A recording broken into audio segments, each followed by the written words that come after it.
incarne une nouvelle génération de journalistes ambitieuses, libres et engagées.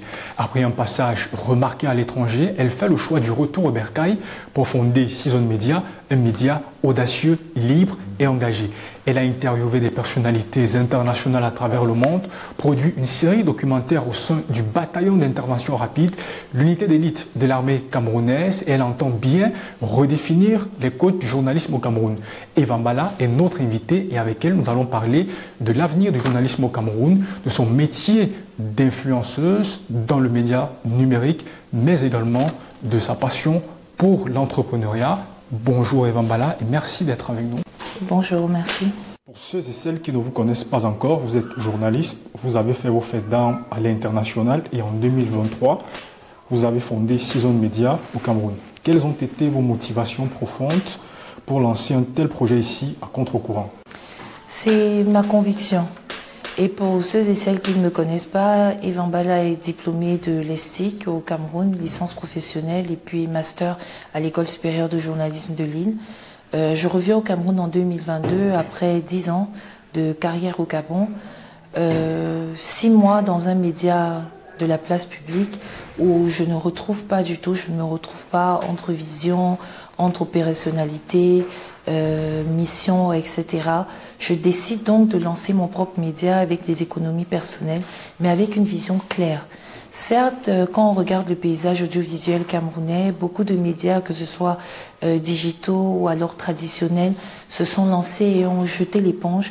C'est parce qu'en fait, en réalité, l'univers médiatique n'est pas facile au Cameroun. Ce n'est pas facile d'avoir des annonceurs et puis tout dépend des modèles économiques. Alors moi, j'ai vraiment préparé mon projet de telle sorte de pouvoir également être rentable, mais en même temps rester crédible. Donc je pense que l'échec de certains patrons de médias vient peut-être des modèles économiques qu'ils ont prévus dès la base de leur projet en établissant les business plans. En même temps, je veux dire que c'était un défi aussi, un challenge, et c'est un rêve. Parce que même quand j'étais à l'ESTIC, je me disais toujours qu'à 30 ans, je souhaiterais avoir un média. À l'époque, je ne savais pas encore quel média. J'ai toujours aimé la télévision. C'est pour ça que je me suis très vite spécialisée en télé. Mais je ne savais pas encore quelle serait la plateforme que je réussirais à créer à 30 ans. Dieu m'ayant fait grâce, heureusement, j'ai pu le faire et puis je me suis lancée dans le digital parce que je suis de ceux-là qui pensent que le digital est un véritable moteur de transformation économique et bénéfique pour beaucoup d'économies et surtout les économies africaines. Alors au Cameroun, quand j'ai regardé, j'ai fait une étude de marché, j'ai ciblé des projets clés que j'ai lancés au fur et à mesure avec Season Media, ce qui m'a permis de tenir, ce qui m'a permis de bâtir. Et puis je continue tous les jours d'essayer de bâtir cet empire médiatique. Justement, connaissant le paysage médiatique camerounais, qui est souvent décrit comme précaire, parfois même hostile à l'initiative privée, beaucoup de journalistes vivent dans des conditions assez difficiles. Qu'est-ce qui vous a convaincu malgré tout de tenter le pari? Alors je continue même parce que vos deux questions sont étroitement liées. J'ai pris, c'était un défi. C'était un défi, c'était un challenge personnel. Je connaissais les réalités justement du paysage et c'est pour ce qui m'a même motivée parce que ça m'a poussé à créer des contenus beaucoup plus novateurs. Ça m'a poussé à rechercher la bonne ressource. Ça m'a poussé à mettre en place un certain nombre de choses qui seraient différentes. Nous avons des contenus, nous avons des documentaires divers, des émissions que nous produisons qui ne ressemblent pas beaucoup à ce qui est fait sur le marché local.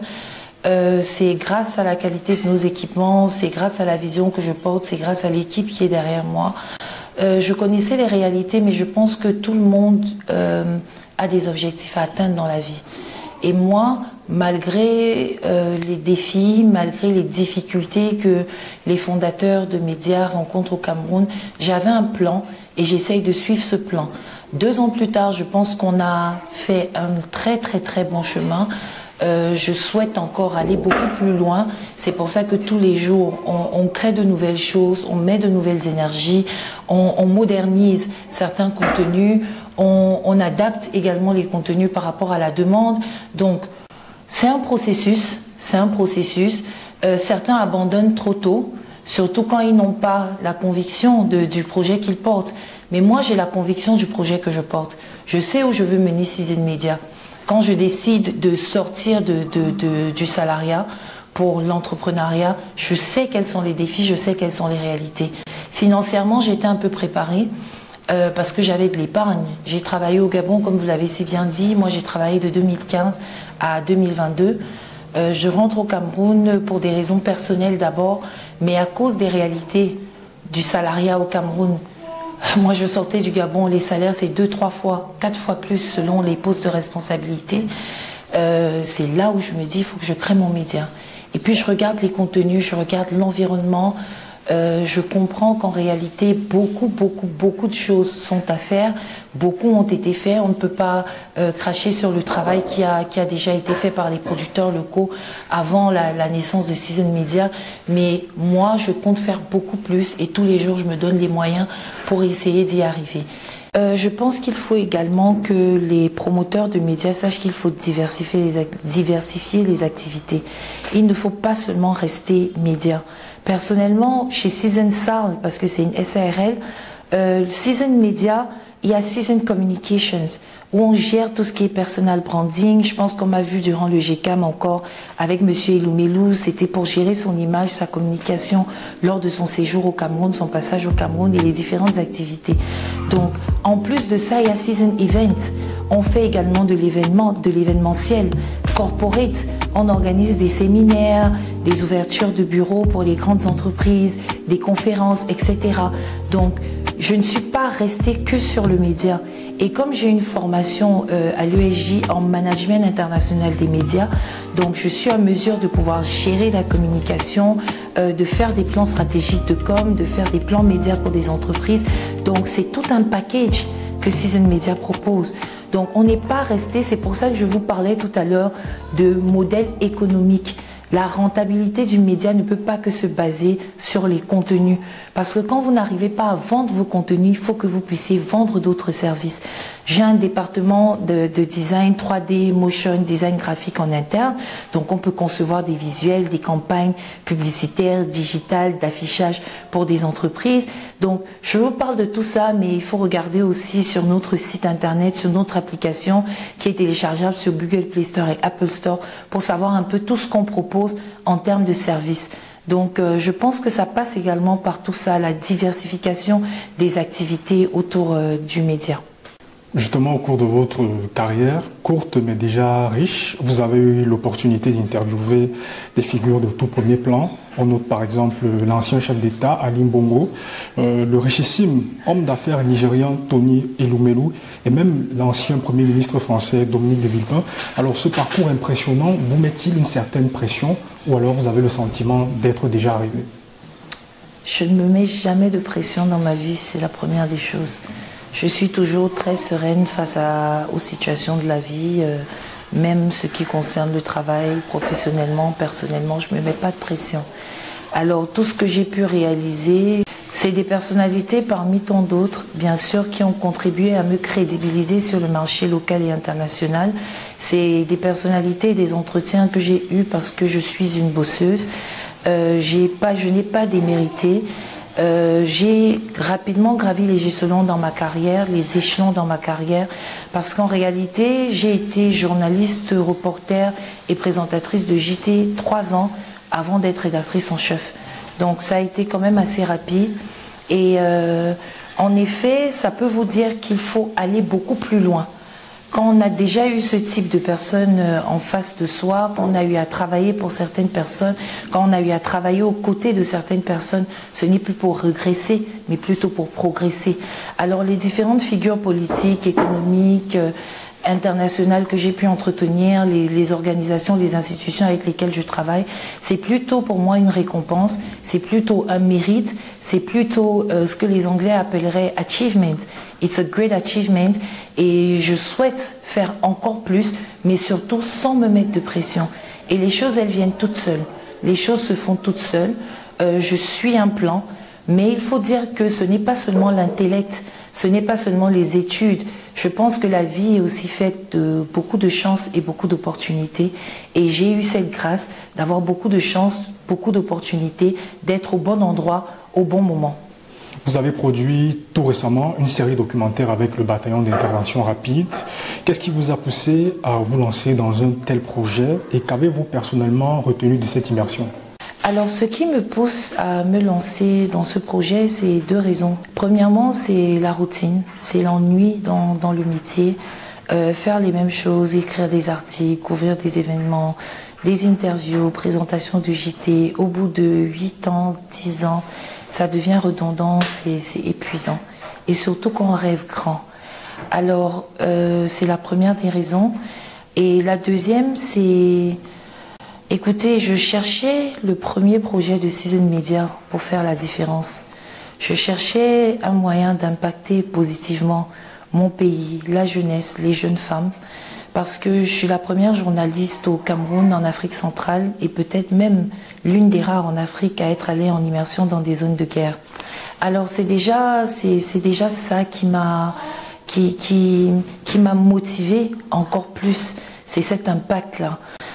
Alors il fallait, étant sur le digital, un média digital, avant d'avoir l'application et le site internet, il fallait bien que on sache qui est Season Media, qu'on fasse parler de nous, mais parler de nous de manière positive et avec un projet concret. Le bataillon d'intervention rapide est une unité d'élite assez fermée. Ça n'a pas été facile d'obtenir les autorisations, mais mon projet a convaincu. Dieu merci, 2 ans plus tard, tout le monde est satisfait, que ce soit moi, que ce soit le BIR, que ce soit le MINDEF qui nous a donné les autorisations, que ce soit l'État, les populations, les jeunes qui ont vu ces projections. Ça motive certains à vouloir rejoindre cette unité d'élite, à rejoindre l'armée, à servir le pays. Derrière ça, j'ai pu toucher du doigt les réalités des zones en conflit, les populations. On est dans les grandes villes, Yaoundé, Douala, on ne sait pas ce qui se passe dans les villes reculées. Et c'était important de créer ce projet, de mettre ce projet en marche, également pour édifier les Camerounais sur les vraies problématiques, les problématiques sécuritaires de notre pays. Et c'est pour ça que j'ai fait ce projet. C'était un défi personnel également, parce que quand on vous dit que vous êtes la seule femme dans différents bataillons, vous allez passer 5 à 10 jours. Ça peut faire peur à certaines, mais pour d'autres, dans mon genre, c'est plus motivant qu'autre chose. Aujourd'hui, les influenceurs captent l'attention du public autant, sinon plus que les journalistes. Et en tant que patronne de médias, comment voyez-vous cette cohabitation entre information, influence et crédibilité? Alors, le mot influenceur, ou plus ou moins ce que les gens appellent aujourd'hui, considèrent comme une activité, pour moi n'en est pas une. Moi, je préfère être identifiée, comme les Anglais le disent, à un media influencer. Je suis en même temps CEO d'un média. J'ai fait mes classes. Mon média, bien qu'il soit sur le digital, parce que je crois que le digital est un véritable moteur de l'économie, pour notre économie. C'est pour ça que mon média est sur le digital. C'est pour créer justement une influence positive auprès de la jeunesse, qui sont les premiers utilisateurs des réseaux sociaux et des plateformes numériques. Donc, pour moi, l'influence médiatique doit prendre le dessus sur l'influence négative de ce qu'on appelle aujourd'hui les influenceurs. Pour influencer quelqu'un, pour moi, il faut créer de l'impact dans sa vie, il faut créer le changement. À travers Season Media, à travers mon savoir, à travers ma vision, à travers mes ressources humaines, on fait passer des messages clairs. Notre leitmotiv, c'est éduquer, informer, communiquer et divertir.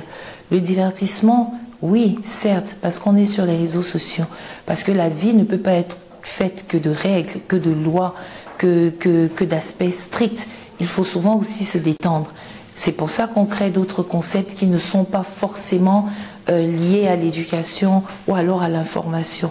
Mais par rapport au poids qu'un média représente, le média c'est le 4e pouvoir. J'ai le devoir de donner l'information vraie, vérifiée, vérifiable et crédible. Et c'est ce qui fait la différence avec les activistes, avec les lanceurs d'alerte, avec ce que vous avez appelé les influenceurs sur les réseaux. Alors, je pense qu'il faut éduquer les jeunes à l'usage des réseaux sociaux. Il faut éduquer les jeunes à l'apport même des réseaux sociaux, aux bénéfices des réseaux sociaux.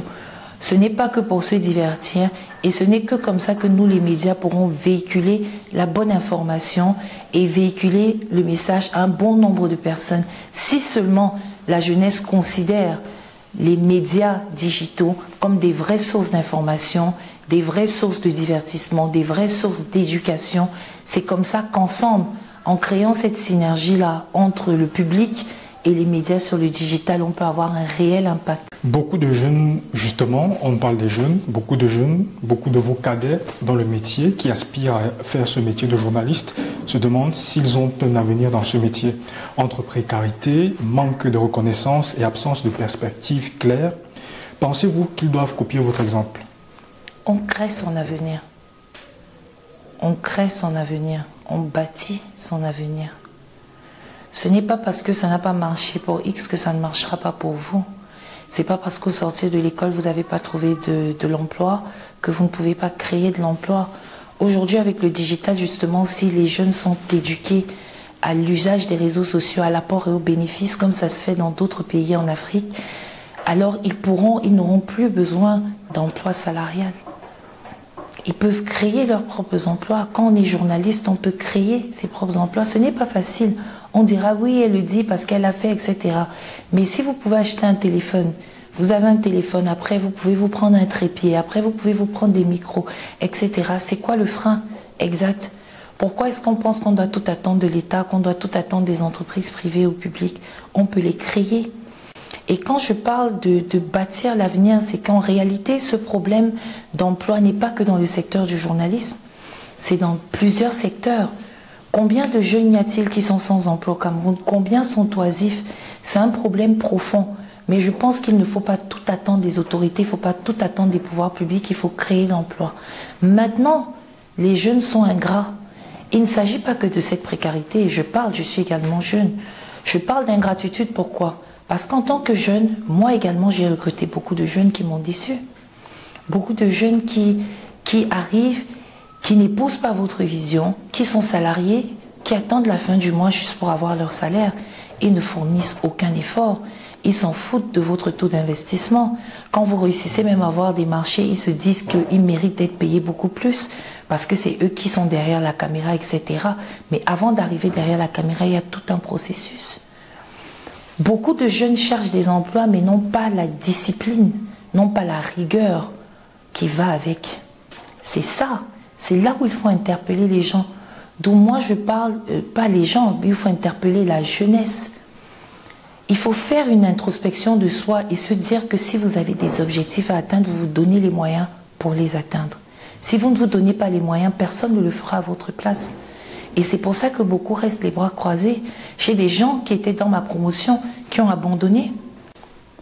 Ils ont abandonné tout simplement parce qu'ils n'ont pas trouvé d'emploi, parce qu'ils n'avaient pas les salaires qui allaient avec. Ils se sont dit, bon voilà, j'ai fait une licence à l'ESTIC pour rien et puis je laisse tomber.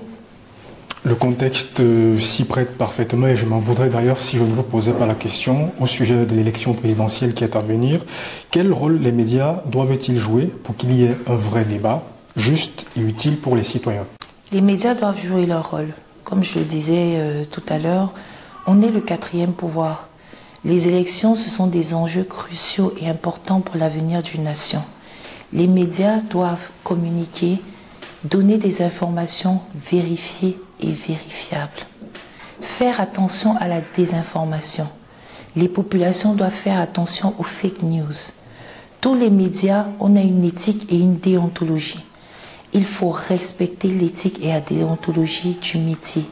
Éviter la manipulation politique. Éviter la corruption. Parce que dès lors où vous prenez de l'argent d'un candidat pour déteindre sur l'image d'un autre, ou alors sortir des faits qui ne sont pas vrais, du sabotage instrumentalisé, là, il y a un problème. Vous n'êtes plus un média. Vous êtes un instrument politique qu'on peut manipuler à tort et à travers. Alors, moi, ce que je suggère aux médias, c'est de respecter l'éthique de ce métier.